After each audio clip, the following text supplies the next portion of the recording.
Kwa hiyo Jeshi la Polisi mkoa wa Mbeya linaendelea kushirikiana na wananchi na wadau wengine katika kuimarisha ulinzi na usalama wa maisha na mali kwa kufanya doria za kubaini na kuzuia uhalifu katika mkoa wetu. Pia kufanya operesheni na misako ambayo inaendelea kufanyika katika mkoa wetu na kupata mafanikio ambayo yamepelekea kuwakamata wahalifu wa makosa mbalimbali. Kwa kipindi cha mwezi Aprili mwaka 2026, jumla ya watuhumiwa 987 wa uhalifu ikiwemo mauaji, kubaka, kupatikana mali za wizi, kupatikana silaha bila kibali na kupatikana na madawa ya kulevya ni matukio ambayo watuhumiwa wake wameweza kukamatwa. Kwa hiyo watuhumiwa waliokamatwa na upelelezi wa kesi zao kukamilishwa na kisha kufikishwa mahakamani, baadhi wamepatikana na hatia na wengine kuhukumiwa vifungo. Kwa hiyo Jeshi la Polisi mkoa wa Mbeya linamshikilia watu watatu wanaoitwa Faustini Seresi mwenye umri wa miaka 48, huyu ni mkazi wa Kiponda Ihowanza, Nicholas Lamek mwenye umri wa miaka 32 na Daudi Richard mwenye umri wa miaka 33. Wote hawa ni wakazi wa Kitunda wilaya ya Sikonge mkoa wa Tabora.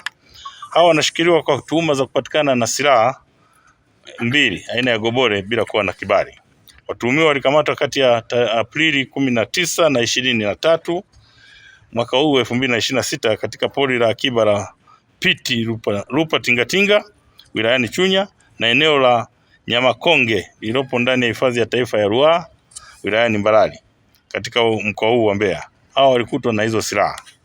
Aidha, watuhumiwa walikutwa wakiwa na goroli na vipande vidogo vidogo vya chuma vipatavyo 23 au vya nondo vinavyotumika kama silaha risasi kwenye hayo magobori, lakini pia walikuwa na baisikeli ambayo walikuwa wanaitumia katika kusafiri. Uchunguzi uliofanyika umebaini kwamba watuhumiwa hawa ni wawindaji haramu.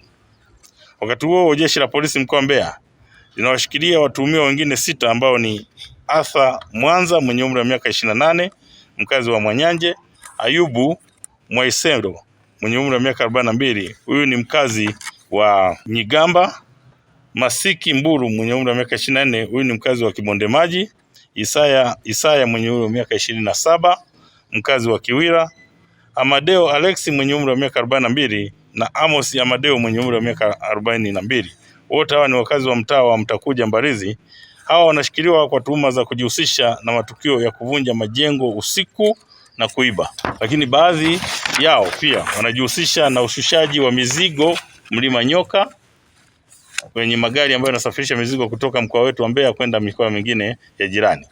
Kwa hiyo watuhumiwa walikamatwa mtaa wa Mwanyanje, Kibonde Nyasi jijini Mbeya na mtaa wa DDC katika mji mdogo wa Mbarizi baada ya kuvunja majengo ya kiwemo majengo ya kanisa, kwa mfano kanisa la Tanzania Assemblies of God TAG lililopo Uyole, jengo la kanisa la EAGT yani Evangelical Assemblies of God of Tanzania lililoko Uyole, na nyumba za watu na kuiba mali mbalimbali ambazo wameweza kukutwa nazo. Kwa hiyo watuhumiwa walikutwa na mali hizo ambazo zimeibiwa ikiwemo television za aina mbalimbali, redio za aina mbalimbali au aina tofauti, speaker za redio, microphone, booster, mixer, magodoro, vinywaji vikali aina mbalimbali, simu za mkononi, laini za simu na vifaa mbalimbali ambavyo walikuwa wakitumia kuvunjia majengo hayo.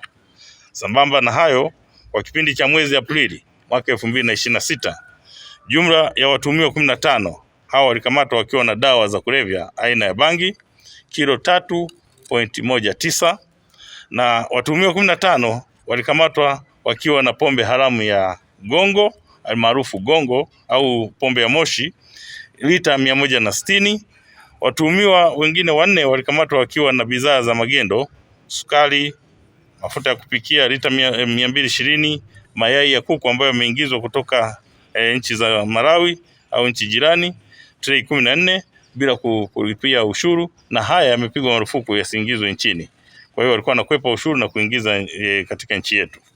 Kwa kipindi pia cha mwezi Aprili mwaka 2026, jumla ya kesi zote zilizofikishwa mahakamani zilikuwa 324. Kati ya hizo kesi 130 zilipata mafanikio kwa washtakiwa kukutwa na hatia na kuhukumiwa vifungo.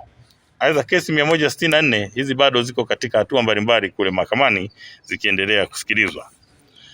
Katika mahakama ya wilaya Chunya, kati ya zile kesi ambazo zimesema zimepata mafanikio, mtuhumiwa mmoja anaitwa Dida Elias Rupia mwenye umri wa miaka 36, huyu ni mkazi wa Stamiko wilayani Chunya, alipatikana na hatia ya kuhukumiwa kifungo cha kwenda jela maisha kwa kosa la kubaka na kulawiti alilolitenda dhidi ya mtoto mwenye umri wa miaka 8 ambaye alikuwa ni mwanafunzi wa darasa la pili.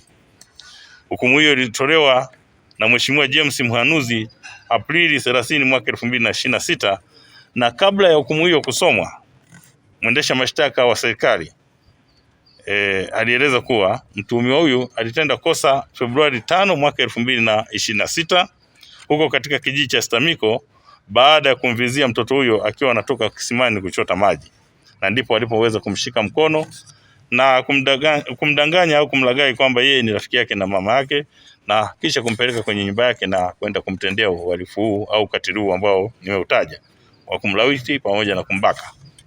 Kwa hiyo mwendesha mashtaka wa serikali wakili Mwajabu Tengeneza akiwa mahakamani hapo aliweza kuiomba mahakama tukufu kutoa adhabu kali kwa mujibu wa sheria ili iwe funzo kwa wengine na kwake yeye mwenyewe ili wale wenye mawazo ya kuweza kufanya vitendo hivyo vya ukatili kwa watoto waweze kuacha.